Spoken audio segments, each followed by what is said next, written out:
My name's Emily Monroe. I'm 22 years old. And 3 weeks ago, my sister broke my arm because she thought I was stealing something that legally belonged to me.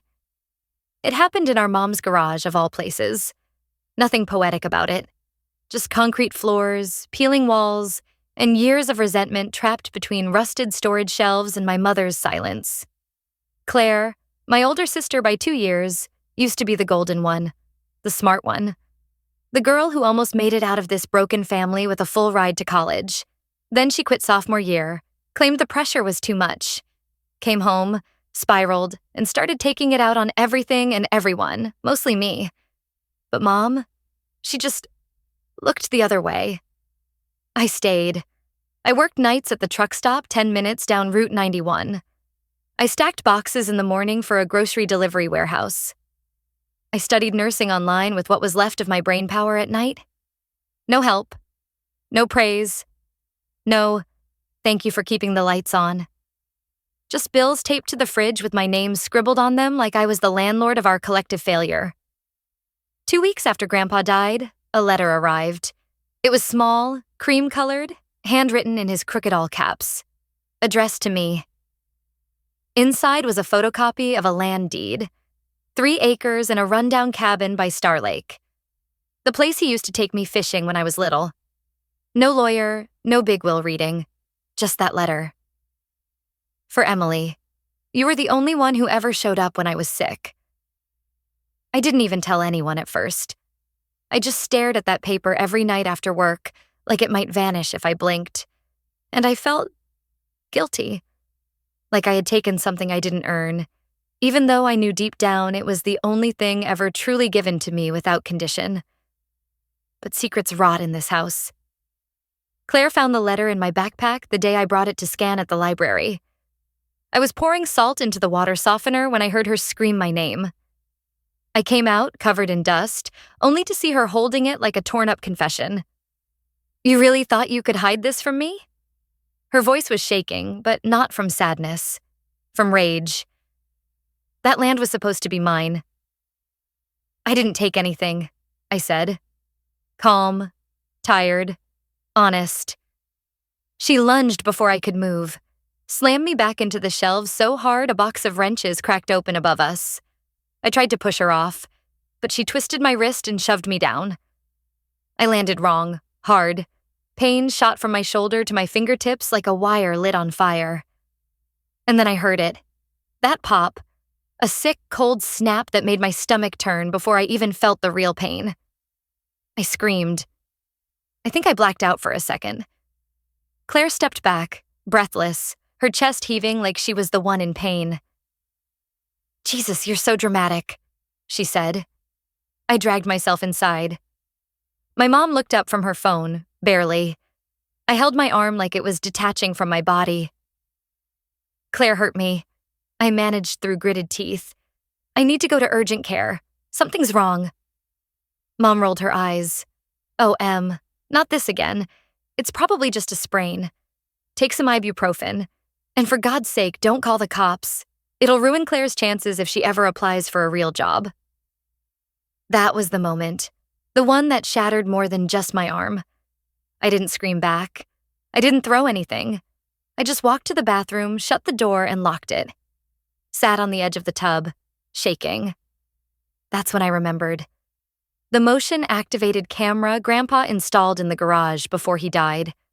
The one no one else ever bothered to take down. I pulled out my phone and opened the app I hadn't used in months.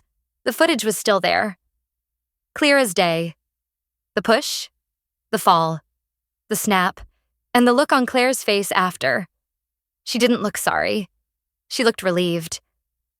That night, I downloaded the video, sent it to a backup drive, then emailed it to myself.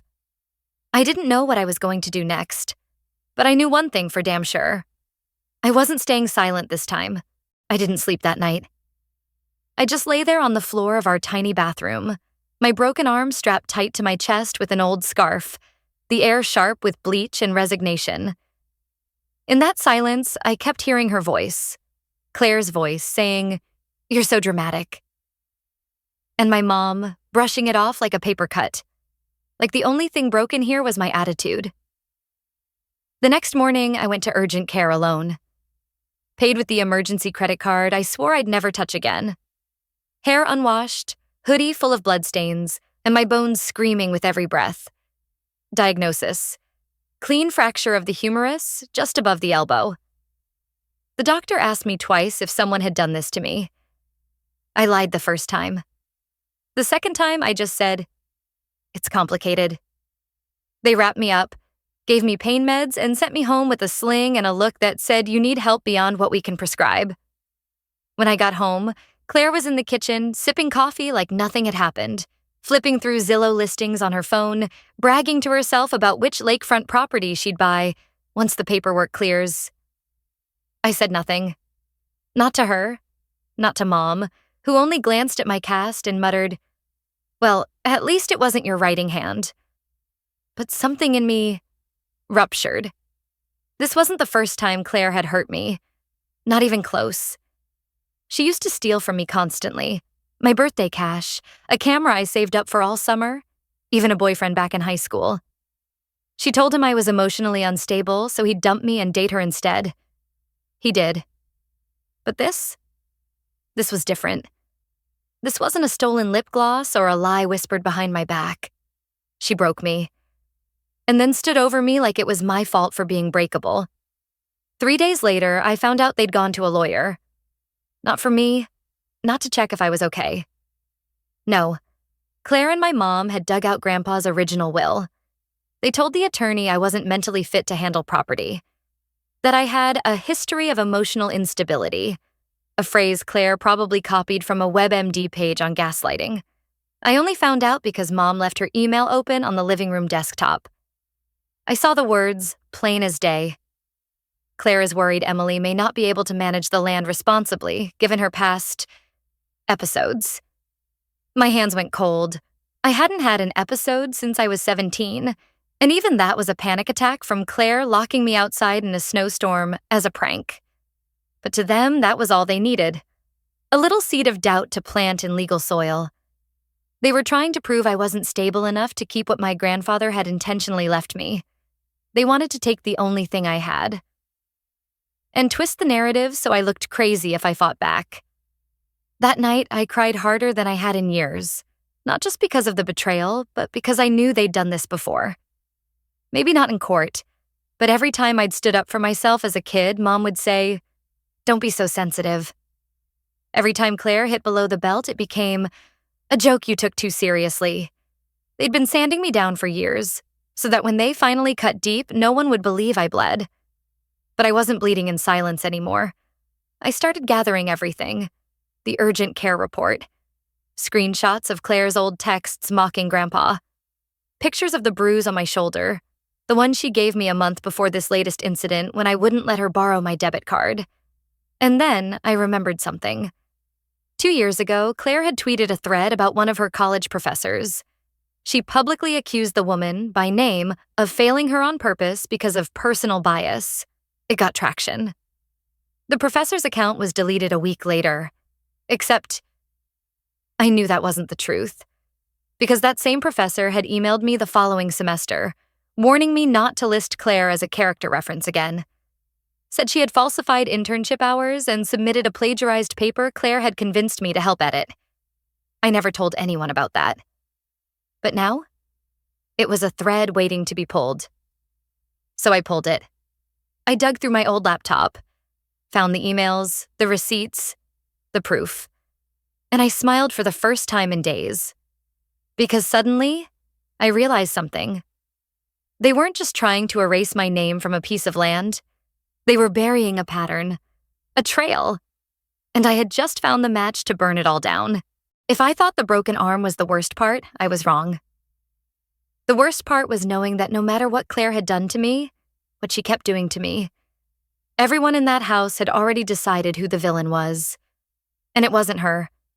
That weekend, I took a cab back to the urgent care center, this time to pick up my official medical report. I asked the front desk for a printed copy and sat quietly in the waiting room while my heart punched the inside of my ribs. I felt ridiculous for being scared.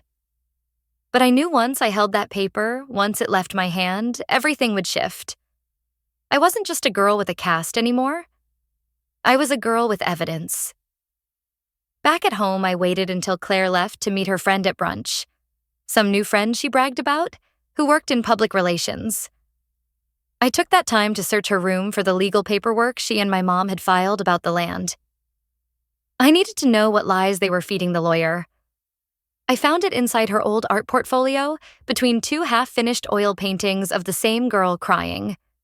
It was an affidavit, signed, notarized, claiming I had hallucinations, emotional instability, and a past diagnosis of delusional disorder.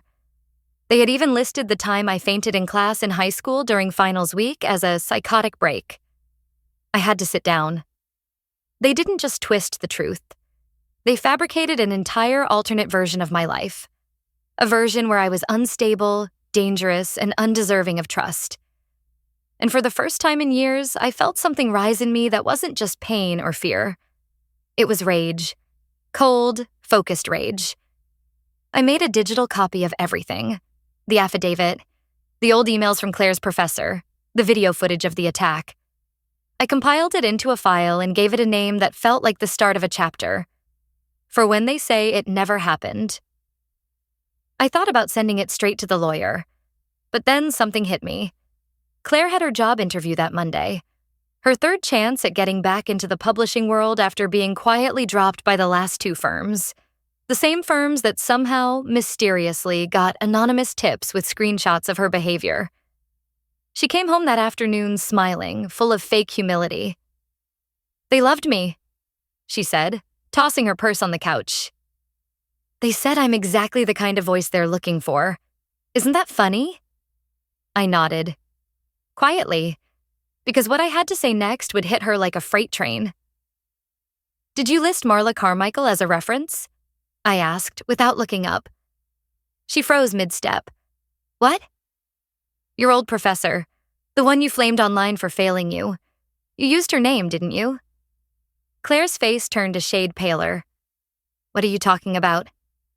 "I talked to her yesterday. Well, not her directly. Her assistant. She said they'd been waiting for someone to report you for that. I sent them your affidavit, too. And the video, Claire didn't say anything. She just stared at me. Not like I'd betrayed her, but like I'd finally become someone she couldn't control. Then came the chaos. She lunged. Again. I dodged her this time, barely, and slammed the bedroom door shut, locking it while her fists pounded on the other side. "You vindictive little bitch," she screamed. "Mom's gonna fix this." But Mom didn't come. She was too busy. I know, because I was already 2 steps ahead. See, while Claire was at brunch and I was scanning her legal documents, I also checked something else. The online portal for Grandpa's estate. Turns out Mom had forged his signature. Claire wasn't the only one who lied. The will had been edited, months after he died. Pages were inserted. Witness signatures falsified. Not just to take the land away from me, but to list Claire as sole inheritor of everything. I printed it. Right there, in the middle of my bedroom floor, I laid out all the pieces. What Claire did. What Mom tried to hide. What they were both about to lose. And then I made one final file. This one wasn't just for the lawyer. This one was for the police. The thing about secrets? Once you lift one corner, the whole rug starts to roll back. After I discovered the forged pages in Grandpa's will, I didn't sleep. I just sat on the cold floor, surrounded by proof. Photocopies, login timestamps, scanned signatures, and that one email from the estate lawyer saying, "It's strange. Mr. Harold signed the revised will 3 months after his death. That must be a clerical error, right?" A clerical error. Right. That Sunday, I didn't speak to anyone in the house. Claire stormed around, slamming cabinets and threatening lawsuits to no one in particular. Mom stayed quiet, which was unusual. Her silence always meant she was scrambling behind the scenes, probably calling cousins or Aunt June, building a fresh narrative before I could speak first. But I wasn't scared of their stories anymore. I had something better. I had the truth. That night, while they both slept, I printed everything. 3 folders. One went into my backpack, the other I mailed to the county probate office. The last one I taped shut with a note that read, "Thought you'd want to see what fairness looks like. Emily." I left it on the kitchen table. By morning, Mom was in full panic mode. "Why are you doing this to us?" she snapped, waving the papers in my face. "To your own family?" I didn't even blink. Family doesn't forge wills and break bones to stay in control. Claire tried to snatch the folder out of my hands. "You don't even want the land. You're just doing this because you're bitter." "No," I said calmly. "I'm doing this because you thought I wouldn't." That shut them up. And for once, it stayed quiet. In the days that followed, I did more than just wait. I applied for a restraining order. I filed a financial abuse report through the local legal aid office. I even met with a housing advocate just to ask a single question I never thought I had the right to ask. "Can I take the house back?" Turns out, yes. Grandpa had quietly transferred partial ownership to me when I turned 18, as a backup. He never told Mom. Probably because he knew exactly who she was. The title was never removed. All that forgery? It meant nothing. Legally, I was the majority stakeholder in the house. And suddenly, my mother and sister were squatters. It took 2 more weeks, 2 tense, silent, nerve-grinding weeks. But when I got the final deed in the mail, signed, stamped, and notarized, I didn't scream. I didn't cry. I smiled. A small, tired, terrifying smile. That afternoon, I came home with a letter from my lawyer and laid it gently on the table. Eviction notice. 30 days. Claire read it, crumpled it, and threw it across the room like a toddler denied dessert. Mom didn't speak, just sat down, blinking like she'd finally run out of script. And me? I went to the basement, the same one Claire shoved me into, and pulled out Grandpa's old paint cans. I started patching the wall she cracked when she slammed me last winter. The spot still looked like a fist had gone through it. This time, I was the one holding the brush. But the real twist didn't come until the next morning. I was going through the safe in Grandpa's closet, just looking for some old photos to scan, when I found a sealed manila envelope wedged behind a stack of tax forms. No label, no writing. Inside, a handwritten letter from Grandpa, addressed to my mom. "Sandra, if you're reading this, it means you went through Emily's things again. I left the land to her because she showed up when you didn't. Because she held my hand when I was dying, and you were at brunch with your boyfriend. Don't take this from her. If you try, you'll only prove why she deserves it more." It was dated 2 weeks before he died. I stood there reading those words over and over until they blurred into a watery mess. Not because they hurt, but because for the first time I wasn't crazy. I wasn't unstable, I wasn't dramatic. I was seen. And the best part? I hadn't even used that letter yet.